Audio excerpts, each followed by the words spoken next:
Little House on the Prairie once became so hot that a future two-time Oscar winner collapsed on the set.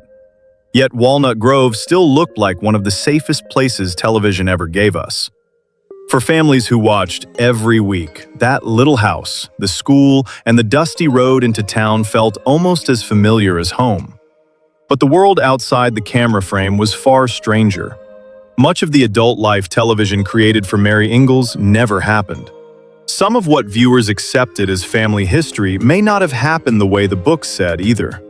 And years later, one conversation during a break on this 19th century Prairie would help change what millions of Americans saw during professional football. Here are 14 weird Little House facts you may never have known. Number 14. The Prairie was hot enough to knock Sean Penn unconscious. Little House made Minnesota look cool, green, and almost impossibly peaceful. The actors were often standing in the opposite.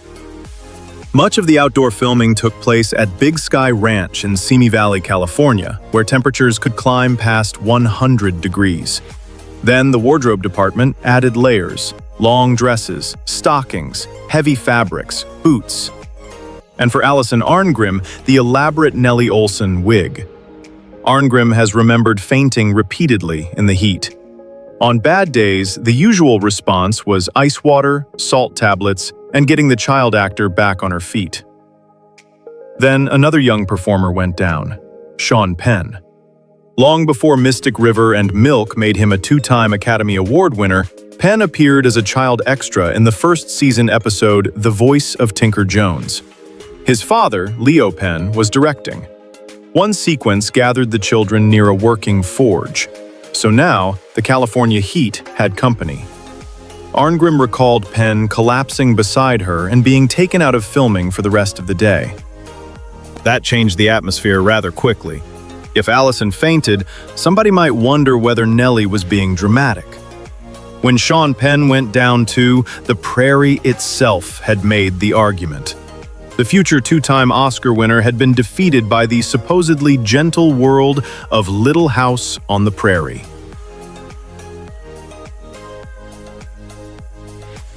Number 13. Almost everything you remember about adult Mary Ingalls was made up. Mary Ingalls really lost her sight. She really attended the Iowa College for the Blind. After that, television began writing a different life. Adam Kendall was not Mary's real husband. There was no real husband. Mary Ingalls never married. She never had children. She never built a teaching career beside Adam, and Adam never regained his sight because there was no Adam Kendall to begin with. That means one of the series' most devastating stories was fictional too. The blind school fire that killed Mary and Adam's baby was created for television. No Adam Jr. existed. No marriage was shattered by that tragedy. But the story becomes stranger. Even the explanation generations accepted for Mary's blindness may be wrong. Laura Ingalls Wilder's books attributed it to scarlet fever, and the television series followed that version. Researchers later examined family accounts, contemporary newspaper reports, school records, and descriptions of Mary's illness. Their conclusion was that scarlet fever probably was not responsible. The symptoms fit viral meningoencephalitis much better. They even found that the Iowa College for the Blind recorded Mary's cause of blindness as brain fever, a period term consistent with that diagnosis. So the Mary viewers remember contains two different transformations. Television invented most of her adult life, and modern research challenged the explanation for the childhood illness that changed her real one. For anyone who grew up assuming Adam Kendall belonged somewhere in the Ingalls family tree, that is a surprisingly large piece of Walnut Grove to discover was never there. Number 12. Nellie Oleson almost became Laura, and then tried for Mary. Alison Arngrim seems so perfectly matched to Nellie Oleson that casting anyone else now feels wrong. Little House nearly used her very differently. Arngrim first auditioned for Laura Ingalls. She didn't get the role. Then she returned and auditioned for Mary. She didn't get that one either. Only then did she read for Nellie. And suddenly, failure turned into perfect casting. The audition material had Nellie bragging about her family's money and possessions with the kind of confidence that makes everyone else in the room want to leave. Arngrim immediately understood the joke. So did the producers. She later remembered Michael Landon and the others laughing so hard during her reading that they asked her to perform it again. By the end of the day, she had the role. The actress America remembers as Nellie was 2 failed auditions away from trying to become an Ingalls sister. She couldn't convince the producers she was Laura. She couldn't convince them she was Mary. Then she walked in as the girl destined to torment both of them. And nobody needed convincing anymore. Number 11. Carrie Ingalls was 2 girls, and her famous fall was real. If you watched Little House for years without realizing Carrie was played by twins, the opening credits helped hide the trick. Carrie was shared by Rachel Lindsay Greenbush and her identical twin, Sydney Greenbush. But instead of displaying 2 separate names, the credits presented them together as Lindsay Sydney Greenbush. Plenty of viewers simply assumed that was one unusually long name. Then there is the fall. You know the shot. Mary runs down the hill, Laura follows, little Carrie comes racing behind them and suddenly tumbles into the grass. Sydney was the twin in that famous piece of footage. And the fall wasn't scripted. Rachel later explained that their mother had rushed to get Sydney dressed when the production called for her. In the hurry, Sydney's shoes went on the wrong feet. The leather soles were slippery. She gained too much speed coming down the slope, and over she went. Sydney later remembered refusing to run the steep hill again.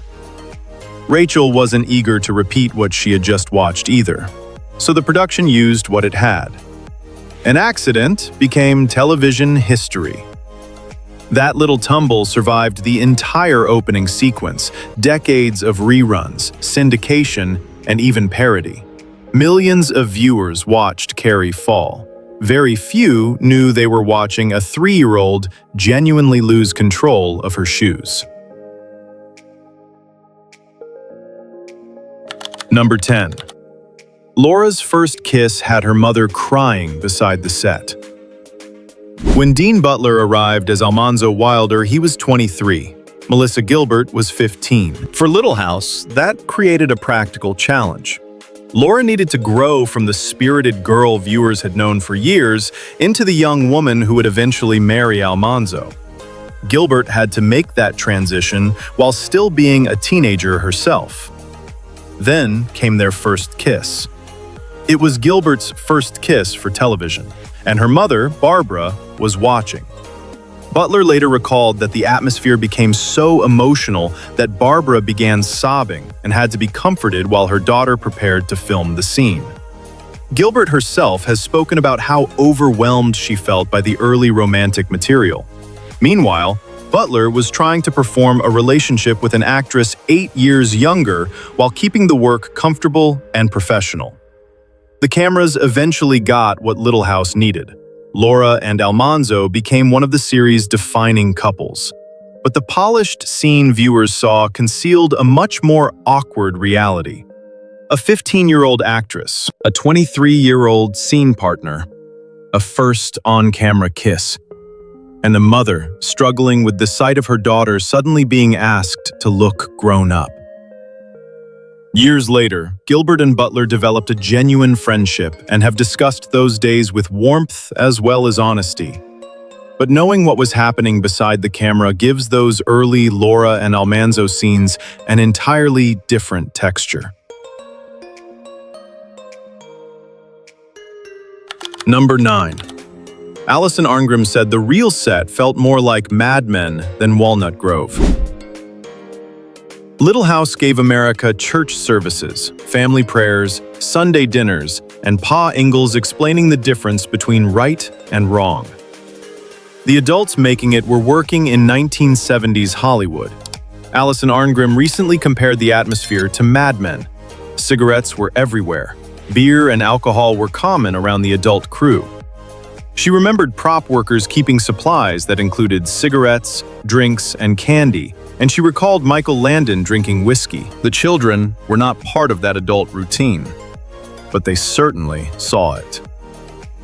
Arngrim also remembered the workday sometimes ending with drinks and the parties becoming much livelier than anything Reverend Alden would have approved. That contrast is part of what makes the memories so striking. Walnut Grove was being built by skilled television professionals working according to standards that belonged very much to their own decade. The screen said 1870s Minnesota. The moment someone called cut, it was 1970s Hollywood again.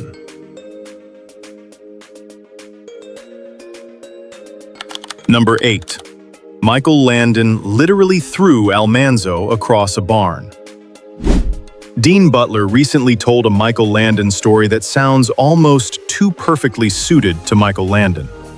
Butler was filming a physical scene in which Almanzo was supposed to lunge at another man and then go limp as he was handled.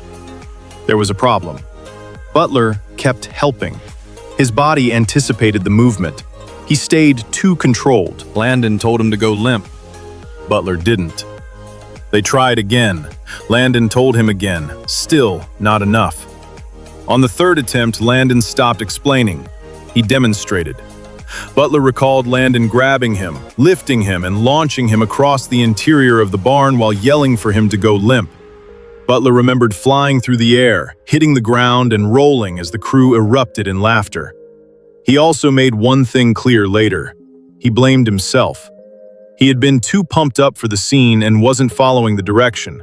And after Landon's demonstration, he understood exactly what go limp meant. Michael Landon was star, producer, writer, director, and creative center of Little House. Apparently, on the right day, he could also function as the stunt department. Butler called it a flight lesson. He never forgot it. Number 7. Jason Bateman says he was hazed while working on Little House. Before Arrested Development and Ozark, Jason Bateman was an 11-year-old child actor, joining Little House as James Cooper Ingalls. Decades later, he was asked about an old story that the older children had once tricked him into believing his character had been killed off. Bateman said that story wasn't true. What happened instead was stranger. He said older kids from the cast pinned him to the ground. They straddled him with their knees against his shoulders. Then they repeatedly ground their knuckles into his chest. Bateman called it hazing and joked that they were knocking on his chest like it was a front door. He did not publicly name the children involved, but 11-year-old Jason apparently knew how to retaliate. He went to a makeup artist and asked for a large, fake black and blue mark across his chest. Then he showed the fake bruise to the other children's parents. They got in trouble. Jason got the last laugh. When the story resurfaced, Melissa Gilbert reacted publicly with protective outrage toward the actor who had played her younger brother. There is also an important wrinkle. Bateman has separately remembered Little House very fondly. He has praised Michael Landon's leadership and described the production as a formative place to learn how a set should operate. So this isn't evidence that the entire production was hostile. It is one former child actor's very specific memory of being the new kid and immediately learning how to beat the older kids at their own game.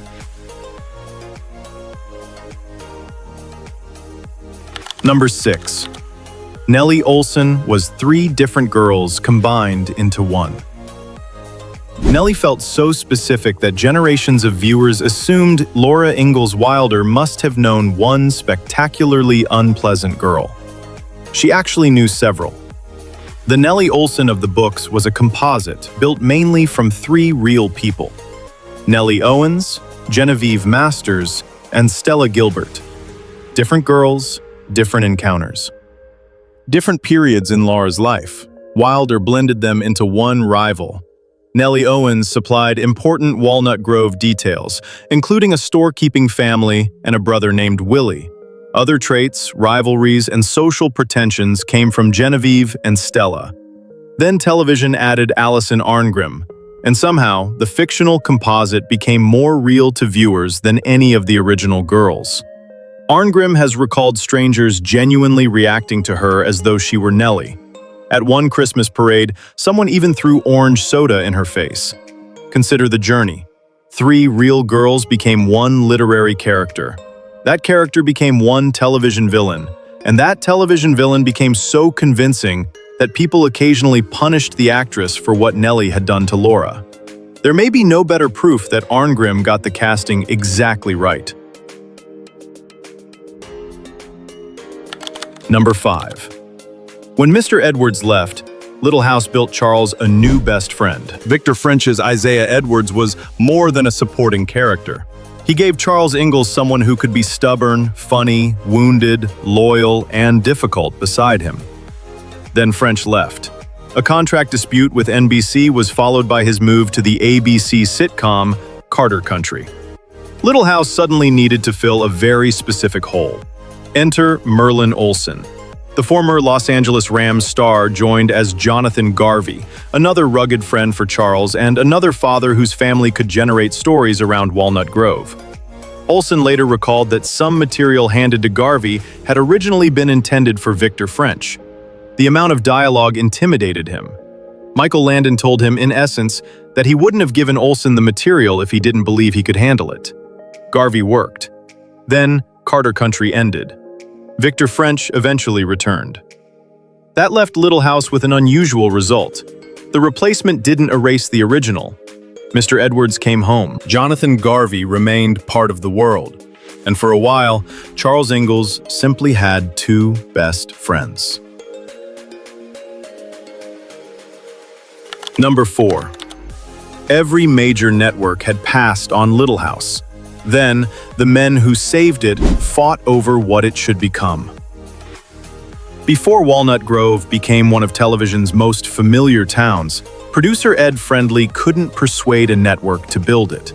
Friendly had acquired the rights to Laura Ingalls Wilder's books and worked with writer Blanche Hannelis on a pilot that tried to remain close to Wilder's world. He later wrote that he spoke with all 3 major networks. None wanted it. The property was considered out of fashion and too soft. Then, Michael Landon entered the picture. Friendly had seen Landon's directing work on Bonanza and sent him the script. Landon wanted to direct. Then, he wanted to play Charles Ingalls. Most importantly, Landon had an exclusive relationship with NBC. The project that nobody wanted suddenly had a major television star attached. But the partnership that rescued Little House contained the seeds of its first major battle. Friendly wanted greater fidelity to Wilder. Landon believed a weekly network drama needed freedom to invent characters, expand conflicts, and build stories beyond the books. And Landon didn't arrive creatively empty-handed. Bonanza had already turned him from actor into writer and director.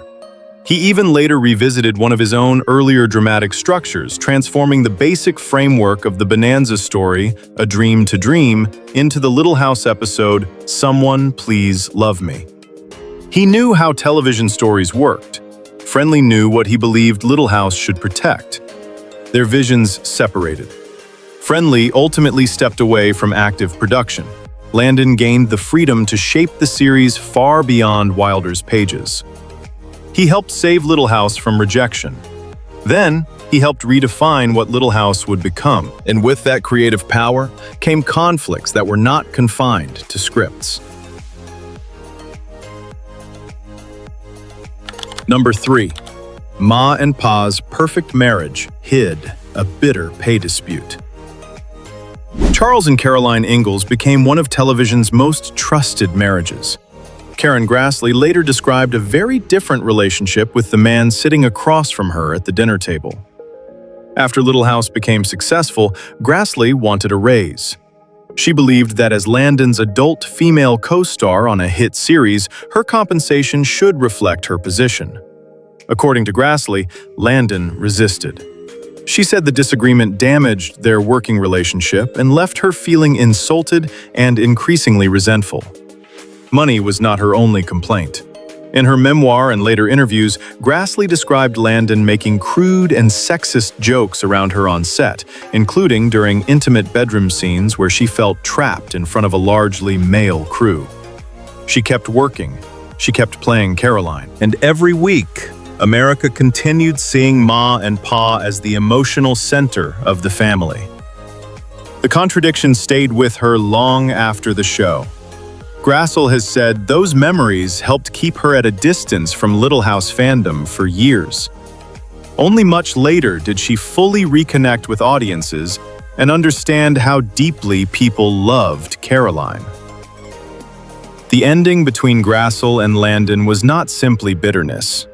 She said they eventually mended their relationship before his death in 1991, something she remained grateful for. That doesn't erase the dispute, it makes it more complicated. The marriage viewers trusted was being performed by two professionals who could create extraordinary tenderness on camera while their own working relationship had become deeply strained. Number 2. Michael Landon really blew up Walnut Grove. The first time you see Walnut Grove explode, it is easy to assume television is cheating. Miniatures, careful editing, special effects, something. But those buildings really were being destroyed. In the television movie The Last Farewell, the people of Walnut Grove discover that a businessman has gained legal control of the land beneath their town.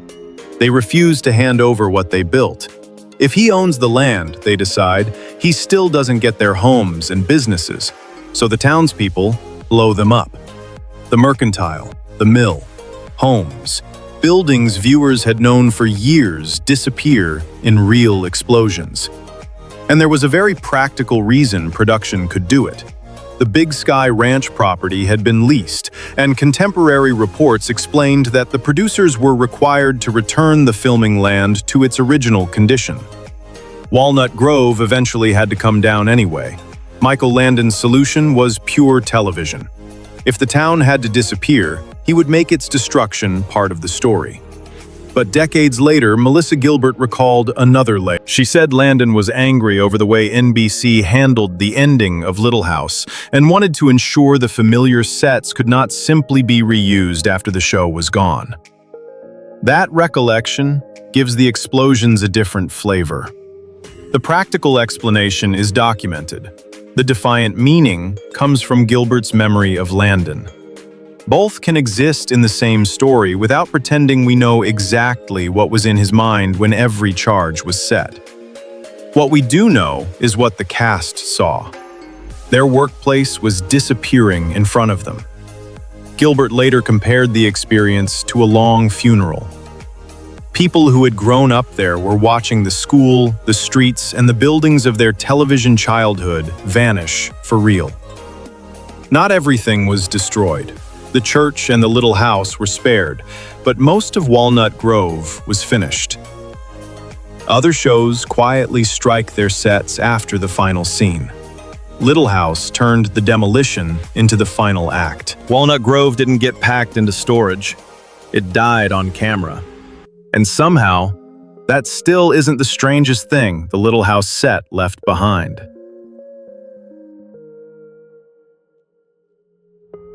Number 1.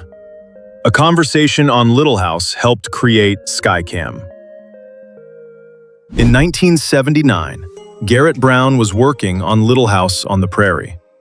Brown was already famous inside the film industry for inventing the Steadicam, the stabilizing system that let camera operators move smoothly through spaces that once required tracks, dollies, or far more complicated equipment. During a break in filming, he started talking with Jonathan Garvey himself, Merlin Oleson. But Oleson wasn't only an actor. Before Walnut Grove, he had been one of the great defensive linemen in professional football. He understood what happened on a football field from a perspective most camera operators never could. And he had a complaint. Television cameras were stuck too far away. They watched football through long lenses from the stands. You could see the play, but you couldn't always feel its movement or understand the choreography developing across the field. Oleson imagined something radically different. A camera moving in the open space above the players, almost like a helicopter flying close to the action. A real helicopter, of course, would create several obvious problems. Brown laughed off that solution, but he did not forget the problem. Years later, the idea returned. What if a camera could hang from cables attached high above a field? What if changing the length of those cables could move the camera almost anywhere in the space below? Brown began experimenting at home. The first version of the idea did not look like the future of sports television. It looked like something improvised in a kitchen. Sewing thread, a small bolt standing in for the camera, 4 lines stretched to different points around the room. Brown and his collaborators pulled in some threads and let others out. The little weight moved, and suddenly, the idea was no longer theoretical. The primitive experiment became a computer-controlled, cable-suspended camera system, Skycam. By 1984, Brown's flying camera was appearing over a preseason NFL game. It later reached other football broadcasts, and eventually the concept became one of the most recognizable visual tools in modern sports television. You know the shot, even if you never knew its name. The camera glides behind the offense. It floats toward the end zone. It seems to fly through the stadium while the players move beneath it. Millions of people now accept that perspective as part of watching football. Its origin is much stranger. A former NFL star had been killing time between scenes on Little House on the Prairie. He complained to the inventor of the Steadicam that football cameras couldn't go where they needed to go. Garrett Brown remembered the conversation. Then he went home and started playing with thread. No electricity in the Ingalls house. No telephones. Horse-drawn wagons. A one-room schoolhouse. And somehow, Skycam. That may be the perfect Little House story. Walnut Grove looked like a place untouched by the modern world, yet something imagined between scenes there eventually flew above modern stadiums. More than 50 years later, the little town still has surprises hidden beyond the edge of the frame. And perhaps that is why returning to Walnut Grove never feels quite like visiting the same place twice.